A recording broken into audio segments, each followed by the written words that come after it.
conference will now be recorded.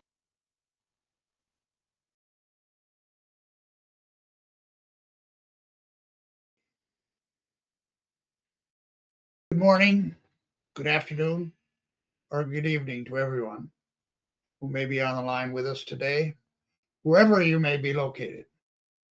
Join us to discuss the release of our second of several global benchmarking team reports during 2025.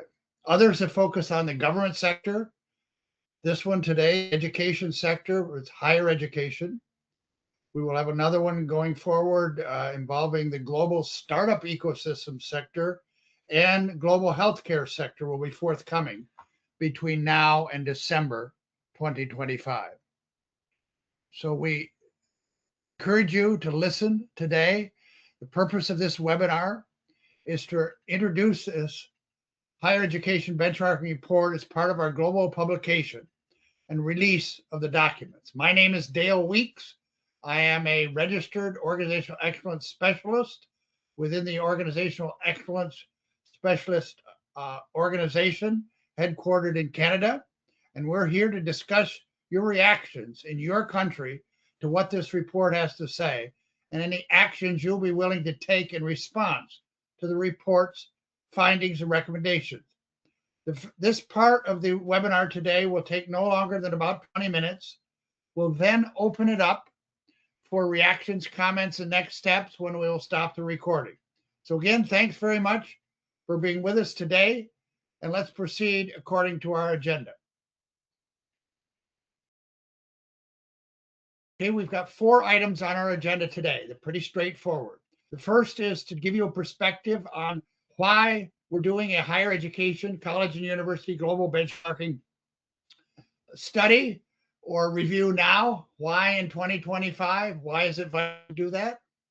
Then we're going to talk about, or I will talk about, a higher education business system and what it means to own a business system of higher education. Then we'll talk about the exact result, quick review of what this benchmarking has taken, and leadership insights, and then we'll stop and reflect on our call to action and next steps. So those are our 4 agenda items for today. Context. Why benchmarking for higher education today? These are some of the bullet points. Perhaps you could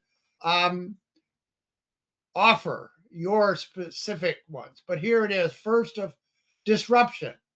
If you look at articles that have written recently, in an era where higher education institutions worldwide face significant disruption, demographic shifts, declining public trust, 90% of the population does not know about excellence models, even within higher education.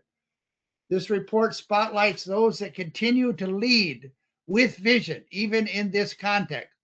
And it's intended as a practical tool for board of trustees, presidents, faculty leaders, government policymakers, and citizens who are interested in transforming higher education sector through excellence and accountability. Many citizens have lost trust in higher education over the last years, and so we're going to talk about that. There are broken business models. Higher education sector is facing mounting models or business models that prove increasingly unsustainable. Such things as rising financial concerns, rising tuition, institutional bankruptcies. Some higher education institutions, at least here in the United States, are going into financial bankruptcy. Leadership instability. CEOs or presidents of universities are at a crossroads, no longer optional to do focus on transformation. Overall summary conclusion is, the message here is that global higher education institutions, at least what I have seen, are not yielding the broad expected societal outcomes that we expect in a highly competitive world. So over the last 5 to 10 years, colleges and universities have fallen behind in their capacity to deliver results that students and global citizens deserve. So that's the basis for why we're doing this benchmark. Now let's proceed to some of the results.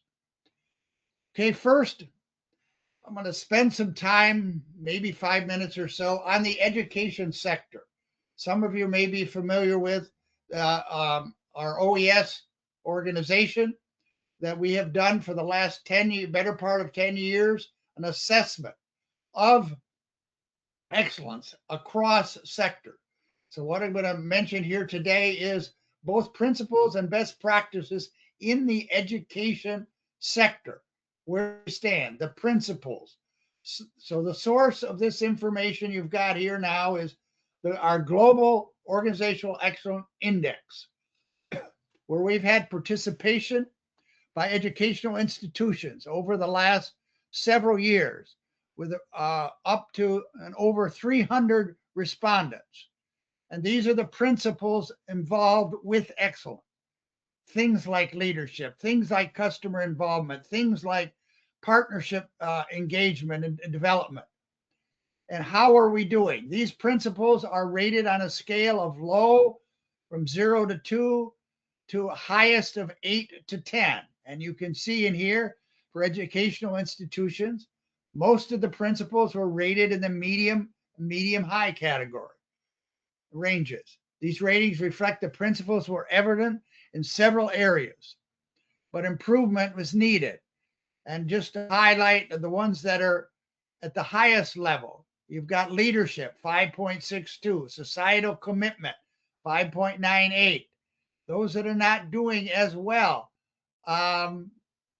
for database decision making, continuous improvement. So that's the current state of the education sector as we see it based upon our principles and our organizational excellence index. Next, we go to the best practices. Best practices in key management areas. Characteristics of performance, global research. In this case, we've got again 229 respondents. Those that are doing the best are on the highest here. You can see it's still in the medium category. Leadership, 5.7, but still that's out of possible ranking of 10. Those that are doing employee engagement within the education sector is not where it needs to be. So you've got a lot of areas of growth in these key management areas. This is what our organizational excellence index shows us. So the practice here is, again, the scale is just beginning at 0 to 2.5. The highest areas 7.6 to 10. Not a lot of sevens in here. So we're about maybe halfway there. So overall, the key management areas, the average for education institutions was in the good start area and doing well ranges. These ranges indicated reasonable approach.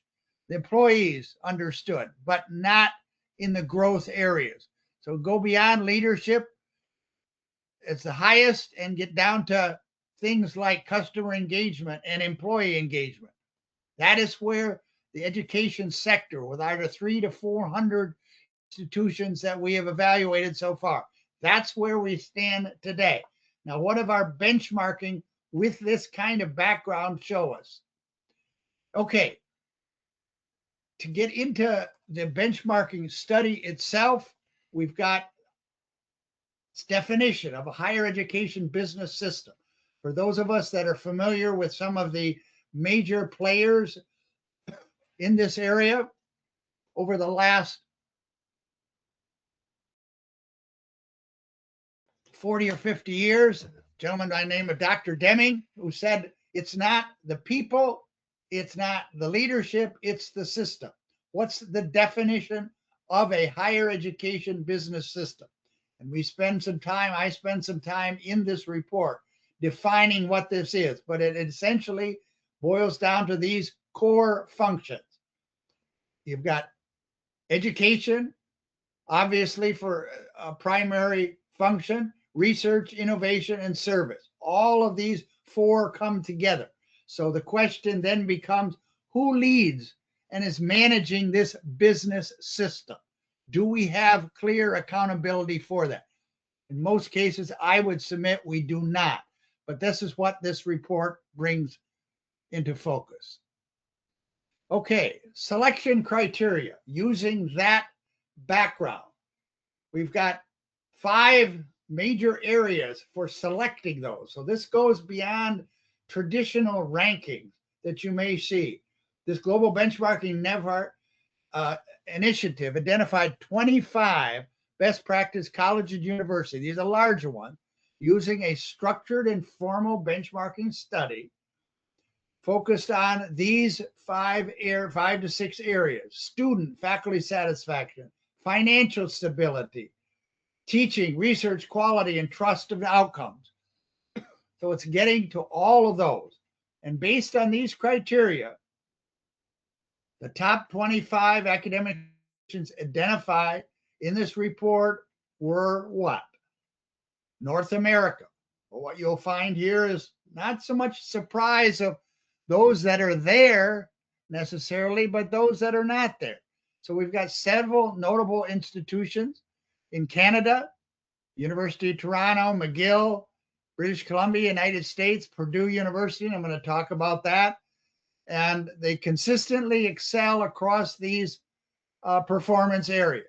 United Kingdom and Asia, England, Scotland, Singapore, Japan, and Hong Kong show strong links between stakeholder satisfaction and public trust.